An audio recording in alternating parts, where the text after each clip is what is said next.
Hello मेरे प्यारे साथी, कैसे हैं आप लोग। उम्मीद करता हूँ स्वस्थ होंगे, मस्त होंगे और पढ़ाई में व्यस्त होंगे। दोस्तों, आज हम लोग जो है हिंदी व्याकरण के टॉपिक जो है इससे हम सर्वनाम पढ़ेंगे। और इससे पहले हम आप लोग को जो है संज्ञा बता चुके हैं। और यह आपको जो है सर्वनाम से एग्जाम में पक्का आएगा।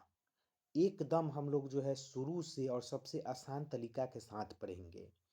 चलिए दोस्तों, आप लोग जो है क्लास को लास्ट तक जरूर देखिएगा। चलिए अब सबसे पहले जानते हैं सर्वनाम का परिभाषा। सर्वनाम कहते किसे हैं? तो जो शब्द संज्ञा के स्थान पर प्रयोग किए जाते हैं, जो शब्द जो है संज्ञा के स्थान पर प्रयोग किए जाते हैं उन्हें हम सर्वनाम कहते हैं। क्या कहते हैं?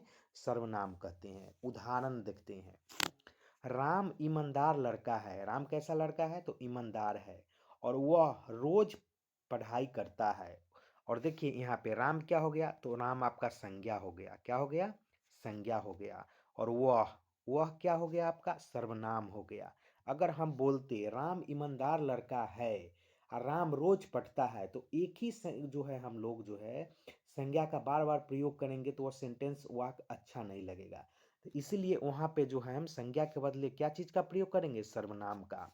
तो वह क्या हो गया? सर्वनाम हुआ। राम ईमानदार लड़का है, वह रोज पढ़ता है। वह यानी किसके बारे में हम बात कर रहे हैं? तो नाउन यानी राम के बारे में बात कर रहे हैं। आशा करते हैं आप लोग को समझ में आ रहा होगा। देखते हैं, सीता स्कूल जाती है। सीता जो है स्कूल जाती है। वह मेहनती है। कौन मेहनती है? तो सीता मेहनती है। अब यहाँ पे देखते हैं, यहाँ वह शब्द राम और सीता के स्थान पर प्रयुक्त हुआ। यहाँ वह शब्द राम और सीता के स्थान पर प्रयुक्त हुआ, इसलिए यह सर्वनाम है। क्या है? सर्वनाम है। चलिए अब नेक्स्ट जानते हैं जो सर्वनाम के कितने भेद होते हैं। दोस्तों, आप लोग से पूछा जाता है हिंदी व्याकरण में सर्वनाम के कुल कितने भेद होते हैं। तो आपको एक तो लाइन यही क्वेश्चन हो गया। तो कितने होते हैं? तो 6 होते हैं। अब कौन कौन से होते हैं वो जान लेते हैं। पहला पुरुषवाचक सर्वनाम हो गया। दूसरा निजवाचक सर्वनाम। तीसरा निश्चयवाचक सर्वनाम।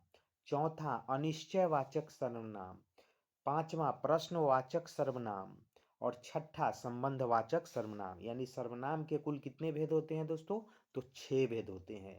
आपको सभी भेद के बारे में हम परिभाषा के साथ उदाहरण के साथ जो है हम आसान तरीका में आपको समझाएंगे। इसलिए प्लीज आप लोग वीडियो को लास्ट तक जरूर देखिएगा। चलिए दोस्तों, अब हम लोग देखते हैं सर्वनाम के भेद। तो पहला पुरुषवाचक सर्वनाम। पहला कौन सा है? पुरुष। परिभाषा इसका देख लेते हैं। जिन सर्वनामों से बोलने वाले, सुनने वाले या किसी अन्य व्यक्ति का बोध हो, उन्हें पुरुषवाचक सर्वनाम कहते हैं। एक बार और परिभाषा पर जोर दीजिए। जिन सर्वनामों से बोलने यानी जो बोलने वाले हैं, अगला सुनने वाले हैं या किसी अन्य व्यक्ति का बोध हो, उन्हें हम पुरुषवाचक सर्वनाम कहते हैं। और इनके 3 भेद होते हैं। यह मोस्ट भी आई है। अगर सर्वनाम में सबसे ज्यादा किसी भेद से पूछा जाता है प्रश्न, तो वह पुरुषवाचक सर्वनाम ही है। चलिए आगे देख। इसका जो है पहला पुरुषवाचक सर्वनाम का उत्तम पुरुष बोलते हैं। क्या बोलते हैं? उत्तम पुरुष। जिस सर्वनाम से बोलने वाला वक्ता का बोध हो, जो बोलता है उसका बोध हो, तो वह उत्तम पुरुष हुआ। कौन सा हुआ? उत्तम पुरुष। उदाहरण, मैं यानी मैं जो बोल रहा हूं, या हम, या बोलते हैं हाँ यह पेन मेरा है, या हमारा। तो मैं देखिए उदाहरण, मैं रोज विद्यालय जाता हूं, यानी मैं हो गया यहाँ। तो मैं जो ये है कौन सा जो है आती है? तो उत्तम पुरुष है। कौन सा है? उत्तम पुरुष। चलिए नेक्स्ट देखते हैं। चलिए अब हम लोग देखते हैं पुरुषवाचक सर्वनाम के दूसरा भेद, मध्यम पुरुष। कौन सा? मध्यम पुरुष। प्रथम था उत्तम पुरुष जो बोलने वाला था, और यह जो है मध्यम पुरुष जिस सर्वनाम से सुनने वाले श्रोता का बोध हो, जो सुनने वाले का बोध होता है। उदाहरण, तुम, आप, तेरा, तुम्हारा। तो जैसे देखिए यहाँ पे, तुम बहुत अच्छा पढ़ते हो, यानी तुम जो ये हो गया, यह कौन सा हुआ? तो ये मध्यम पुरुष। अब मैं, तो मैं कौन सा हो जाएगा? तो उत्तम पुरुष, यानी बोलने वाला जो हुआ, यानी मैं हो गया। तो यह कौन सा होगा? उत्तम। और जो मध्यम सुनने वाला हो गया, वह मध्यम। चलिए नेक्स्ट देखते हैं। अब देखते हैं हम लोग पुरुषवाचक सर्वनाम के तीसरा भेद, जिसको बोलते हैं अन्य पुरुष। जिस सर्वनाम से तीसरे व्यक्ति का बोध हो, जो न बोलने वाला हो और न सुनने वाला हो, तो उसको हम क्या बोलते हैं? अन्य पुरुष। तो देखिए उदाहरण, वह, यह, वे, उसका। वह मैदान में खेल रहा है। वह मैदान में खेल रहा है। न यह बोलने वाला है और न यह सुनने वाला है, यह तीसरा हो गया। तो इसको बोलते हैं अन्य पुरुष। यानी आपसे पूछा जाए जो पुरुषवाचक सर्वनाम के कितने भेद, तो 3 भेद। कौन कौन? तो पहला उत्तम पुरुष, दूसरा मध्यम पुरुष और तीसरा अन्य पुरुष। तो उत्तम पुरुष बोलने वाला, मध्यम पुरुष सुनने वाला और अन्य पुरुष जो होता है न बोलने वाला न सुनने वाला, तीसरा के बारे में हम बात कर रहे हैं, उसको बोलते हैं अन्य पुरुष। चलते हैं हम नेक्स्ट की ओर। अब देखते हैं सर्वनाम के दूसरा भेद, निजवाचक सर्वनाम। जो सर्वनाम स्वयं या अपने आप का बोध कराए उसे हम निजवाचक सर्वनाम कहते हैं। यानी सेल्फ, यानी अपने आप का जो है बोध कराए। उदाहरण के लिए स्वयं, खुद, अपने आप। राम ने यह कार्य स्वयं किया। तो यह कौन सा हो गया? राम ने यह कार्य स्वयं किया। यानी पूछा जाए आपसे यह स्व को हो गया, तो यह निजवाचक सर्वनाम हो गया। चलिए नेक्स्ट। अब देखते हैं भेद नंबर 3 सर्वनाम का, निश्चयवाचक सर्वनाम। जिन सर्वनामों से किसी निश्चित व्यक्ति या वस्तु का बोध हो, यानी निश्चित, इस लाइन को ध्यान से देखिए, किसी निश्चित व्यक्ति या वस्तु का बोध हो उसे निश्चयवाचक सर्वनाम कहते हैं। उदाहरण, यह, वह, यही, वही। यह मेरी पुस्तक है। तो ये क्या हो गया? यह निश्चित है, यह मेरी पुस्तक है। चलिए भेद नंबर 4 देखते हैं, अनिश्चयवाचक सर्वनाम। जिन सर्वनामों से किसी अनिश्चित व्यक्ति या वस्तु का बोध हो उन्हें अनिश्चयवाचक सर्वनाम कहते हैं। जो पता नहीं हो, यानी अनिश्चय हो। उदाहरण, कोई, किसी, कुछ या किसी। तो देखिए यहाँ पे उदाहरण यहाँ से समझिए में, किसी ने दरवाजा खटखटाया। तो किसने खटखटाया यह मालूम नहीं है, यह निश्चय नहीं है, तो अनिश्चयवाचक इसको बोलते हैं। अगर इसी में हो जाए, रमेश ने दरवाजा खटखटाया, तो यह निश्चित था जो किसने खटखटाया, रमेश ने ही। चलिए नेक्स्ट देखते चलिए अब देखते हैं सर्वनाम का भेद नंबर 5। प्लीज आप लोग क्लास को लास्ट तक जरूर देखिएगा। जिन सर्वनामों का प्रयोग प्रश्न पूछने के लिए किया जाए, जिस सर्वनामों का प्रयोग अगर हम प्रश्न पूछने के लिए किया जाए उन्हें हम प्रश्नवाचक सर्वनाम कहते हैं। उदाहरण, कौन, क्या, किसने या किसे। देखिए तुम्हारा नाम क्या है, तो इसमें पूछा जाए क्या जो है कौन सा सर्वनाम है, तो प्रश्नवाचक सर्वनाम है। कौन सा? प्रश्नवाचक सर्वनाम। चलिए नेक्स्ट देखते हैं और लास्ट भेद देखते हैं, संबंधवाचक।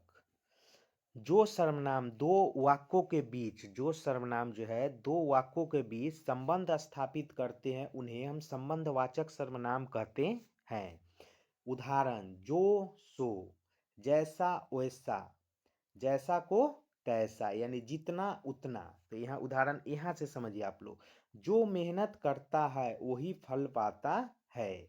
तो यह कौन सा हो गया? तो संबंध, जो जैसा करेगा, इसके साथ कौन सा हो गया? वही, वैसा संबंध जो है क्या है? सफल होता है। यानी इसके साथ जो के साथ जो है वही क्या है? संबंध बताता है। तो इसको हम बोलते हैं संबंधवाचक सर्वनाम।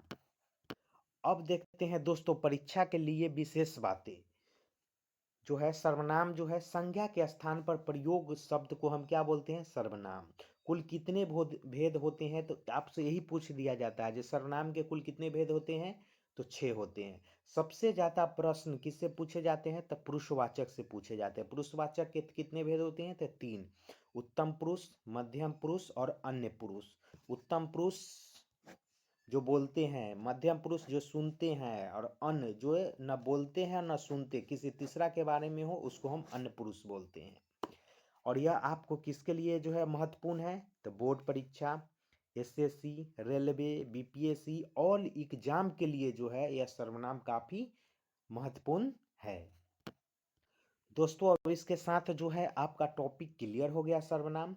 तो इसका कुछ एमसीक्यू कर लेते हो जो एग्जाम में पूछा हुआ प्रश्न है, और ज़्यादा जो है इसमें प्रश्न नहीं लिए हैं, 10 प्रश्न लिए हैं, तो आप जो है वीडियो को लास्ट तक जरूर देखिए।